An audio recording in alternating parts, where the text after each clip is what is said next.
So the way that we would sidestep this is don't play the game. I could have my money out of the financial system. I could have hard, real assets that they can't inflate, create, print, or steal from me. And so, and we see this in North Korea today, or back to Afghanistan, any of these authoritarian nations. There's black markets, prisons. There's black markets, and so I think that's the path to how we, sidestep this and eventually defeat it. What governments do is they use two things. Humans, we're very basic. We're motivated by two things. We move towards pleasure and we move away from pain. That's it. So you use sticks and carrots, right? And so the carrot was, hey, we're going to give you discounts on your pedicabs and things like that if you use the ENIRA. But then nobody still used it. The carrot wasn't enough, right? And so then came the pain, which was, now you can only get $35 out of the cash out of the ATM, and they kind of started forcing people into that. Now, back to the next question. And so that's a perfect kind of example of how this might roll out. We could also look at how China rolled it out, which is like, hey, if you download this app, the CBDC wallet, we'll give you $1,000 of these new CBDC tokens. And so that's kind of how China did. That was kind of the carrot example as well. So those are things that we'd probably see it roll out.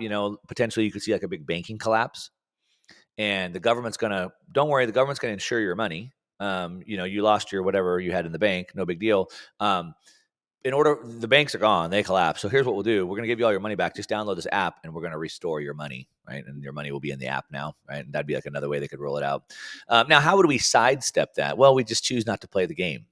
And so this is something that I really pound the table on, and it really means I like to turn back to kind of sovereign man, trying to become a sovereign man, and that means removing my dependencies from the state.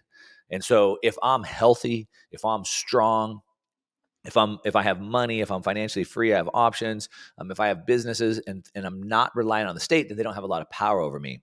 And so what we can see in this example of in Nigeria, but also really, I think the best examples are if we go back to like the 70s through Europe, through the USSR at the time when the USSR was still at its height of communism.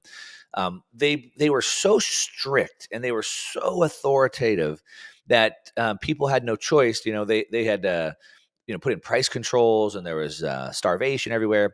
And so what happened is people started creating parallel markets. Today we'd call them black markets. And so, hey, we can't get bread in the store because they put price controls, but we can buy bread in the back alley. Right? So we started creating these parallel markets. And so people started leaving the main system and they started building parallel systems.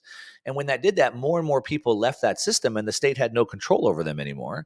And eventually the state lost power and then collapsed. And when it finally collapsed, it was cushioned because you had all these parallel systems. And so let's go. What I like to do is I like to go back to other periods that happened and what could we have done to protect ourselves. So let's say, for example, in America, in the land of the free, in 1933, the government seized everybody's gold, just took it, and then immediately devalued it from $20 an ounce to $35 an ounce. So what could I have done to protect myself? Well, if all my money was in the bank, which gold was money at the time, then it got seized and devalued. But what if I didn't have money in the bank? What if I owned a bunch of land and a bunch of heads of cattle and a bunch of houses and a business? Well, then I wasn't affected by that, right? So the way that we would sidestep this is don't play the game. I could have my money out of the financial system. I could have hard, real assets that they can't inflate, create, print, or steal from me. And so, and we see this in North Korea today, or, back to Afghanistan, any of these authoritarian nations. There's black markets, prisons, there's black markets. And so I think that's the path to how we, sidestep this and eventually defeat it. Hey, this is Mark Moss, and you are watching Think Smart Education.